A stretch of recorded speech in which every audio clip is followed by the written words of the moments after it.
आपण पाहत आहात जनद्रोह आवाज सामान्यांचा। दोस्तों, दिल्ली ब्लास्ट में एक बहुत बड़ा नाम सामने आया है और उस नाम का कांग्रेस कनेक्शन सामने आ रहा है। नाम वो डॉक्टर जो पकड़े गए हैं उनका कनेक्शन नहीं, बल्कि ये बीज कैसे बोया गया था उसके बारे में आज हम चर्चा करने वाले हैं कि कांग्रेस ने किस तरीके से इन लोगों की हेल्प की थी जो देश को नुकसान पहुंचाना चाहते हैं। और इसीलिए हमारे साथ एक्स ऑफिसर एनके सूद सर जुड़े। सूद सर नमस्कार, आपका बहुत बहुत स्वागत है। नमस्कार, बहुत बहुत शुक्रिया आपका। सूद सर, मैं आपसे ये जानना चाहूंगा, जो भी अभी पकड़े गए हैं, नई जो उसमें अपडेट आई है वो बताइए, और कहां से ये चीजें शुरू हुई थी? देखिए, वैसे तो यहाँ पे नाम आ रहा है व्हाइट कॉलर के डॉक्टर थे यहाँ पे, लेकिन ये जो सारी चीजें स्टार्ट हुई है ये स्टार्ट हुई 2014 में।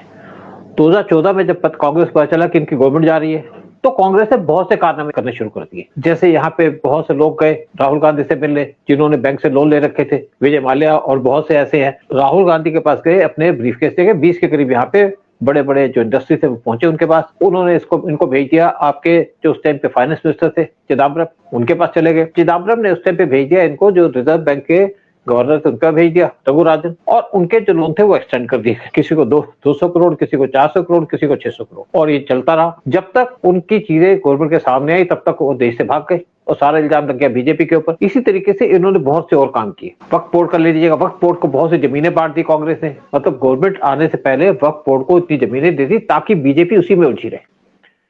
बीजेपी आज भी वक्फ बोर्ड के इशू को टैकल करने की कोशिश कर रही है। तो यूनिवर्सिटी का जो काम हुआ है, जो अल फलान यूनिवर्सिटी का काम है, ये भी 2014 में शुरू हुआ। इसके जो चेयरमैन है सिद्दीकी, ये पहले पढ़ाते थे आपके दिल्ली के अंदर, जामा मिलिया के अंदर। वहां पे इन पे करप्शन के चार्जेस लगे, करप्शन के चार्जेस के अंदर ये जेल चले गए। 3 साल तक जेल में रहे। जेल से बाहर आए तो ये हरियाणा के चीफ मिनिस्टर हुड्डा, उनसे जाकर के मिले। 2014 के मई की बात है। और हुड्डा ने इनके जो हॉस्पिटल है उसको परमिशन दे दी, यूजीसी से परमिशन दिलवा दी कि आप चलाइए। यूनिवर्सिटी ग्रांट कमीशन से कॉलेज और बहुत से इनके हॉस्पिटल्स भी हैं और बहुत से दूसरे काम है इनके, परमिशन मिल गई इनको, क्योंकि उनको पता था, क्योंकि हुड्डा जो काम करते थे पैसा देके करते थे। कांग्रेस का यही एजेंडा चलता था, पैसा लो काम कराओ। इनको पता था मोदी आ रहे, क्योंकि मोदी की उस टाइम पे लहर चलनी शुरू हो गई थी पूरे हिंदुस्तान के अंदर कि मोदी इस टाइम पे पावर में आ रहे हैं। और मोदी के आने से पहले इन्होंने उसके लिए बहुत सारे डिफिकल्टीज क्रिएट कर दी। इवन इन्होंने बहुत सॉइल ले लिया लोन पे, जो मोदी कई साल तक चुकाते रहे। फेक करेंसी का इशू स्टार्ट किया था कांग्रेस ने।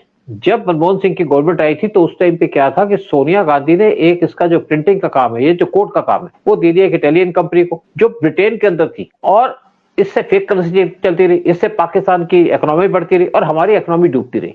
पीएम मोदी ने तो उन्होंने इमीडिएटली डिसीजन लिया कि अब हम जो करेंसी है उसको टोटली बंद कर देंगे। तभी उन्होंने उस टाइम पे इंडियन करेंसी को बंद कर दिया था। तो लेकिन लोगों को बताया नहीं, बताने का फायदा कुछ नहीं था, इससे हमारी कंट्री की इंसल्ट होती। जब पीएम मोदी की गवर्नमेंट आई थी या हमारी कांग्रेस की गवर्नमेंट चली गई थी तो उसके बाद कुछ देर के बाद जो इटालियन थे उन्होंने अपनी कंपनी बंद कर दी। पीएम मोदी ने यहाँ पे डिमांडेशन स्टार्ट कर दी, यानी कि इटली कनेक्शन था यहाँ पे पूरा का पूरा, और इसके अंदर पाकिस्तान को सपोर्ट करना था, पाकिस्तान की इकोनॉमी को बूस्ट करना था। और आपको याद होगा जब पीएम मोदी ने स्टेटमेंट दी थी उरी अटैक के बाद कि हम पाकिस्तान को भीख मांगने पे मजबूर कर देंगे। एक उसका रीजन था कि हमने जो करेंसी से उनको पैसे मिलते थे वो उनके बंद करा दिए, जिससे पाकिस्तान की इकोनॉमी खराब होगी। और दूसरा था कि यूएस से हम लोग जो $2 बिलियन हर एक साल मिलते थे पाकिस्तान को, वो बंद करा दिए, जिससे पाकिस्तान टोटली बर्बाद हो गया, आज भीख मांग रहा है। लेकिन ये इश्यूज अलग है। मेन है जो इस टाइम पे कश्मीर का इशू चल रहा है। कश्मीर के अंदर भी जो पूरा का पूरा गड़बड़ कराई गई थी, कांग्रेस के टाइम में कराई गई थी। हम 1947 में पूरे तैयार थे पीओके लेने को, लेकिन नेहरू ने हमारी फोर्सेस को रोक दिया। अगर आज हमारे पास पीओके होता तो आज पाकिस्तान मिलिट्री अटैक ना कर सकता हमारे ऊपर और हम पाकिस्तान की छाती पे बैठे होते, गर्दन पे बैठे होते। जब 71 में इंडिया वार जीता पाकिस्तान से, पाकिस्तान के टुकड़े किए, तब भी हमने पीओके नहीं लिया। अगर तब पीओके लेते तो आज हमारी दिक्कत कम हो जाती, हमारी प्रॉब्लम कम हो जाती। लेकिन पीएम मोदी के आने के बाद सारी की सारी प्रॉब्लम थी जिसको सॉल्व किया जा रहा है एक के बाद एक। चाहे आपका आर्टिकल 370 लगा लीजिएगा, चाहे कश्मीर की मिलिटेंसी का इशू लगा लीजिएगा। लेकिन कश्मीर में जो मिलिटेंसी हुई वो तो 370 के बाद हट गई, लेकिन फिर भी इनका जो एटीट्यूड है वो चेंज हुआ। ये जो कश्मीर की बात करते हैं, अभी जो डॉक्टर पकड़ी गई है उसके बारे में जानना चाहेंगे कि वो कश्मीर से क्या लिंक था और वहां पे डॉक्टरों को क्यों भेजा जा रहा है, जब पता है कि वहां पे अगर चीजें ठीक नहीं हुई है तो? देखिए, डॉक्टर रोहतक से आती है, इसने एमबीबीएस की थी, लेकिन एमडी करने चली गई ये कश्मीर के अंदर। और वहां का जो इसका जो इंचार्ज था वो था डॉक्टर अदील, जिसने बम फोड़ा दिल्ली के अंदर। ये उसके नीचे काम कर रही थी। अदील ने इससे कांटेक्ट बनाना शुरू किया। एक्चुअली प्रॉब्लम क्या होती है, जब आप कश्मीर जाएंगे, ऐसी जगह जाएंगे तो लड़कियां थोड़ी सी एक्सपोज हो जाती है, इवन लड़के एक्सपोज हो जाते हैं, उनको एक्सप्लॉइट किया जा सकता है। ये किसी भी तरीके से साइकोलॉजिकल प्रेशर डाल सकते हैं, उसके बाद एक कनेक्शन आया जो हमारी एजेंसीज के पास आया कि एक जो डॉक्टर अदील था वो तो इससे रेगुलर कांटेक्ट करता था पहले, और ये कहा जाता है कि लड़की को का वो जब एमडी कर रही थी तो इसको उसकी जरूरत पड़ती थी क्योंकि इसको पढ़ाता भी था, तो इसने उससे कुछ पैसे लिए और लड़की ने पैसे ट्रांसफर कर दिए, डर की वजह से किसी और वजह से, और आज उस लड़की का नाम आ रहा है, प्रॉब्लम में फंस गई है। उसी पैसों का थोड़ा इस्तेमाल भी किया गया था बम ब्लास्ट के अंदर, ये अभी खबर आई है। अपने पेरेंट्स से बात कर रही थी, वीडियो कॉलिंग कर रही थी, 9 बजे की बात है रात की, और वीडियो कॉलिंग के बीच में लड़की ने कहा कि कोई आया, उसने फोन काट दिया। जब उसका भाई उससे बात कर रहा था, उसने 2:30 बजे उससे दोबारा कॉल की तो लड़की ने फोन नहीं उठाया। फिर बाद में जब फोन किया तो उसके जो रूममेट थी उसने फोन उठाया, कहता है इसको पूछताछ करने के लिए कुछ एजेंसी के लोग ले गए उसको, एजेंसी वालों ने पूछताछ की, उसको छोड़ दिया, लेकिन उसके मोबाइल फोन और बाकी चीजें ले गए कि उससे ताकि सारी डिटेल उनके पास आए, क्योंकि आप डायरेक्टली इनडायरेक्टली इनसे लिंक करोगे तो दिक्कत तो होगी। जैसे आपकी गाड़ी चोरी हो जाए, गाड़ी चोरी करके कोई मिलिटेंट उसको ले जाए, और उसके बाद आपको बुलाया जाता बार बार पुलिस स्टेशन के अंदर और इवन कोर्ट के अंदर आपको जाना पड़ता है। मुझे नहीं लगता कि लड़की ने कोई गलती की है, लेकिन एक गलती ये की है कि किसके पेरेंट्स को उसको वहां भेजना नहीं चाहिए था। कश्मीर के अंदर ऊपर से तो सिचुएशन नॉर्मल है, लेकिन अंदर से इनकी सिचुएशन अभी भी ठीक नहीं है। आप बात ले लीजिए, दिल्ली के अंदर जामिया मिलिया कॉलेज है, दिल्ली के सेंटर के अंदर पड़ा है, वहां पे भी लव जिहाद चलता है, वहां पे भी कोशिश करते हैं लड़कियों को फंसाने की, तंग करने की, जबकि दिल्ली आप इंडिया की कैपिटल है। आप जेएनयू की बात कर लीजिएगा, जेएनयू के अंदर जितने भी इस्लामिस्ट है या कम्युनिस्ट है वो भी यहाँ पे एंटी इंडिया एक्टिविटी चलाते रहते हैं। इवन देखिए कि बॉलीवुड से लोगों को बुलाया जाता है, क्योंकि बॉलीवुड के लोग पैसे लेके आ जाते हैं। जैसे दीपिका पादुकोण की बात करो, हमने बात भी की थी, लेकिन कई बार क्या होता है कि इन पे प्रेशर डाल के इनसे काम कराया जाता है, कई बार पैसे से काम कराते हैं, क्योंकि पैसे की इनको कोई कमी नहीं है, इनको इंटरनेशनली बहुत सा पैसा मिलता है जितने भी इस्लामिस्ट है।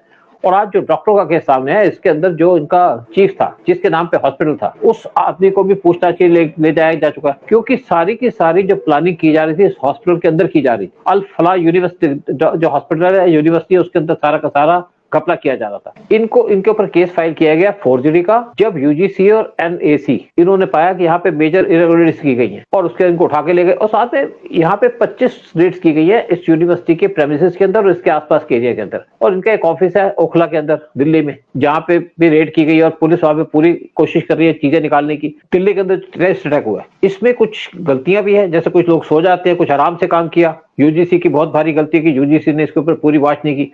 और इवन क्या था कि इन्होंने फरीदाबाद के अंदर स्पेशली यूनिवर्सिटी खोली दिल्ली के बाहर। अगर दिल्ली में होती तो थोड़ी सी नजर रखी जा सकती थी इसके ऊपर हमारी एजेंसीज के द्वारा, स्पेशली आईबी के द्वारा और दिल्ली पुलिस के जो इंटेलिजेंस यूनिट है उसके द्वारा। लेकिन हरियाणा पुलिस की कुछ गलतियां थी, कुछ नेग्लिजेंस थी, जिसकी वजह से इस पर वॉच नहीं रखी गई। और कुछ लोगों को ऐसा लगा कि अब तो कश्मीर में सब कुछ ठीक हो गया और कश्मीरी इस टाइम पे मिक्स कर सकते हैं एक दूसरे के साथ। इसमें 10% लोग तो ऐसे हैं जो इंडिया को हेट करते रहेंगे, इंडिया को बर्बाद करने की हमेशा कोशिश चलती रहेगी, और इनका प्लान और ज्यादा बड़ा था। अगर ये अटैक हो जाता पूरे तरीके से तो यहाँ पे हजारों लोग मारे जाते, हजारों इंजर्ड हो जाते, दिल्ली के अंदर और दिल्ली के बाहर भी।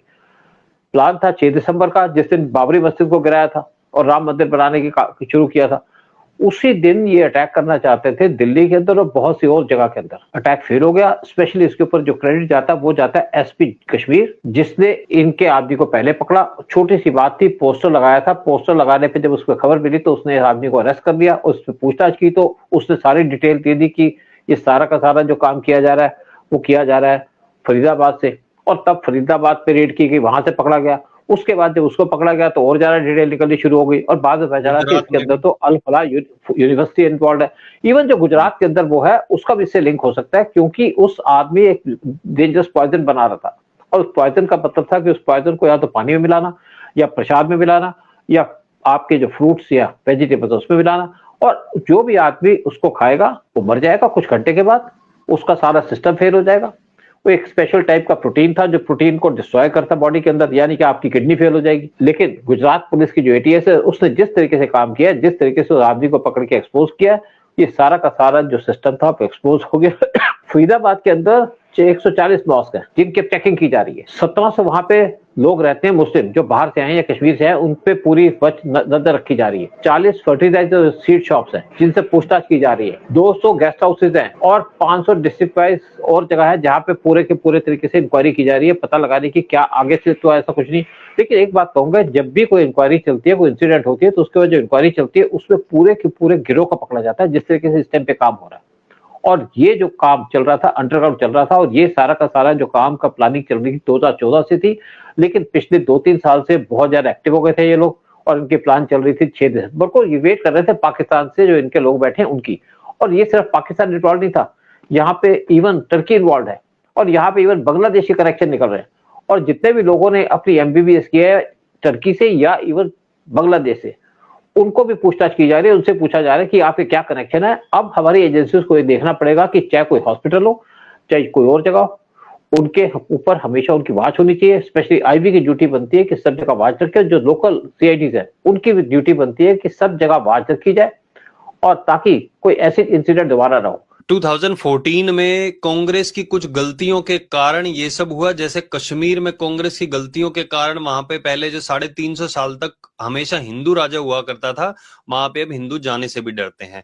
तो मैं ये बिल्कुल कहूंगा कि कांग्रेस ने जो बीज बोया था उसका फल अब देशवासी भुगत रहे हैं। हमारी एजेंसियां काम कर रही हैं, ऑफ कोर्स वो बहुत बेहतरीन काम कर रही है, लेकिन ये जो थोड़ी सी भी मिस्टेक है इनके ऊपर और काम किया जाना चाहिए, कैसे इन चीजों को इनसे निपटा जाए ताकि आगे व्हाइट कॉलर पे भी पूरी निगाह रखी जाएगी और ये कोशिश की जाएगी ऐसे हादसे ना हो। बट बहुत बहुत धन्यवाद सूद सर। मैं एक और बात कहना चाहता था, लोग व्हाइट कॉलर की बात करते हैं, क्या फारूक अब्दुल्ला व्हाइट कॉलर वाला नहीं है? क्या उमर अब्दुल्ला व्हाइट का नहीं है? क्या जो मैडम बैठी है कश्मीर के अंदर उसके व्हाइट कॉलर नहीं है? ये भी तो पढ़े लिखे लोग हैं। बिल्कुल, कुछ लोग ऐसे भी हैं जो पत्रकारिता के जरिए भारत को नुकसान पहुंचाते हैं, कुछ इन्फ्लुएंसर ऐसे हैं जो भारत के खिलाफ काम करते हैं, तो इन लोगों की भी जांच होनी चाहिए। बट बहुत बहुत धन्यवाद सूद सर आने के लिए और सारी जानकारी साझा करने के लिए आपका। जय हिंद जय भारत। बहुत बहुत शुक्रिया। जय हिंद जय भारत।